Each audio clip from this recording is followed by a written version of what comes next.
Voilà. Alors là, j'essaie sur la toile d'indiquer les lumières avec la peinture blanche aux endroits les plus proéminents, les plus marqués où s'accroche la lumière, en fait.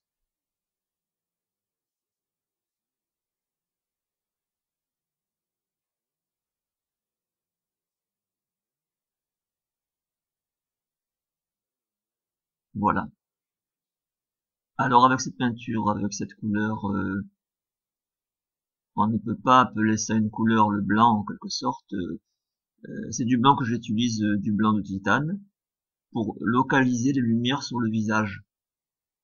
Enfin, en tout cas, la représentation du visage sous cette toile grise. Dans une autre vidéo, je vous indiquerai comment je suis parvenu à teinter cette toile en gris. Alors, on voit sur le visage qu'il y a encore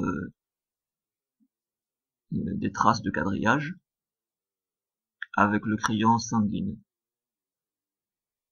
Mais on le voit plus nettement à l'extérieur. Sur le vêtement, par exemple, le décor autour du visage, les traits sont appliqués de façon donc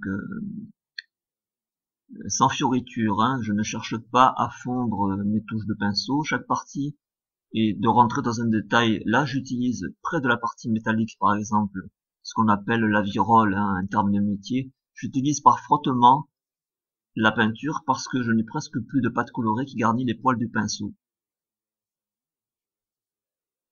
Alors, je m'en sers je crayonne en quelque sorte sur les traces de peinture. Bon, là, on voit qu'il y a un peu de coloration dans le blanc, un peu de coloration orange, due à la mine de crayon sanguine qui est restée sur le visage. Alors, ce que je fais là à l'instant, j'ai ajouté un peu de médium. Si vous vous souvenez, ce médium liquide, alors progressivement, je l'ai mélangé à la peinture sur la toile même. J'ai étalé cette peinture en taches blanches pour qu'elle se répartisse sur toute la surface du visage.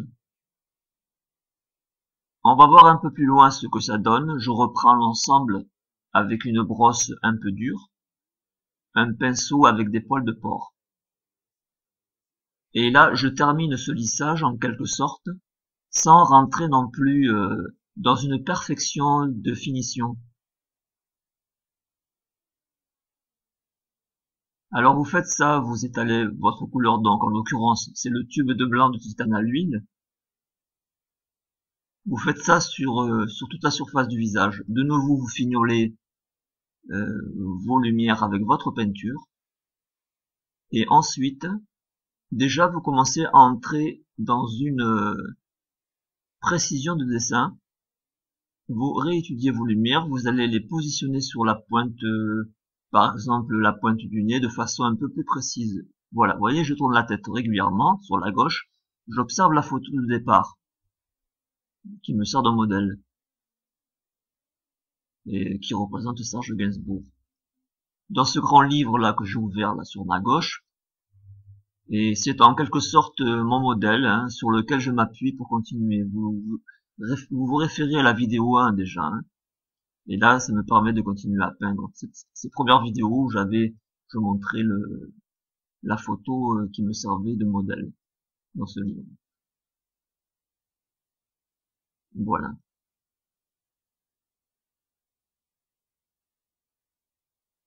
Là, toujours pareil.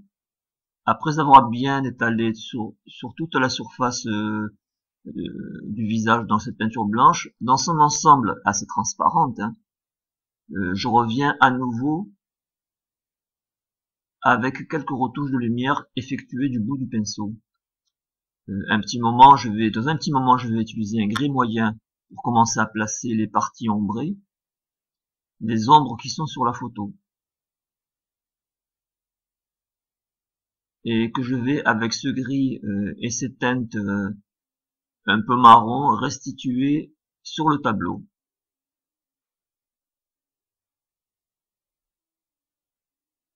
Voilà, déjà c'est encore très ténu, mais je commence déjà à reprendre quelques cernes du visage. Voilà, ici la paupière, avec un gris ni trop sombre ni trop clair,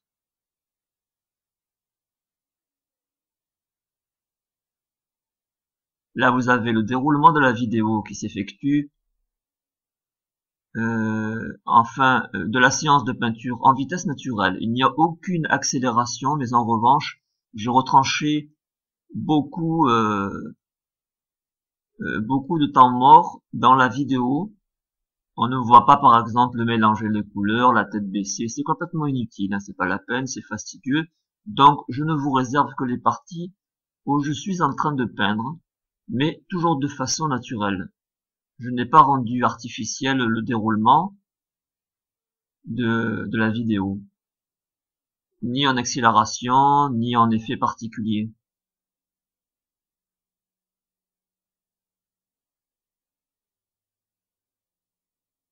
Et d'ailleurs, je reviens là-dessus parce que, comment dire, comme ça vous pouvez comprendre que ce qui peut paraître pour des moments d'hésitation,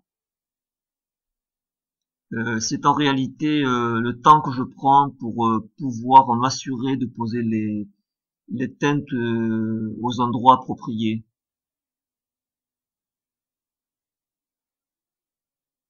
Aux endroits précis, hein, qui sont bien déterminés, qui vont bien déterminer la ressemblance de départ. Mais cette ressemblance, vous l'avez déjà acquise par le quadrillage lui-même, hein, déjà au départ dans votre dessin.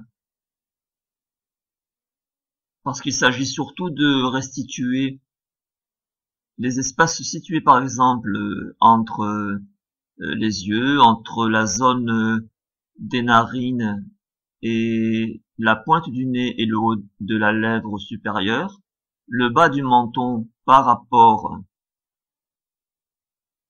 par exemple, à la hauteur du cou.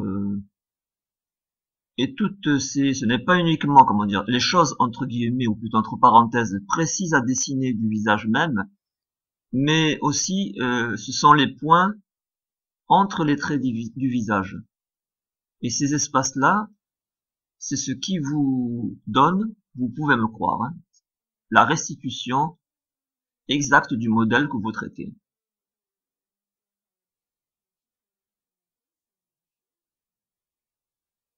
Alors voilà, là je commence à reprendre en quelque sorte les parties sombres sur l'œil droit et à nouveau de manière graduelle. Je vais ensuite procéder de la même façon pour les autres parties du visage. Alors ces autres parties du visage, déjà mises en place avec le quadrillage, comment je pourrais... voilà, je vais légèrement teinter, améliorer, si vous voulez, ce travail en noir et blanc avec la peinture à l'huile, le tube de peinture à l'huile terre de sienne brûlée, cette couleur marron qui donne de l'éclaircie de temps en mélange avec du blanc de titane. Et bien voilà pour cette nouvelle vidéo qui se termine. Je vous dis à très bientôt pour prolonger ce plaisir de peindre ensemble. Au revoir.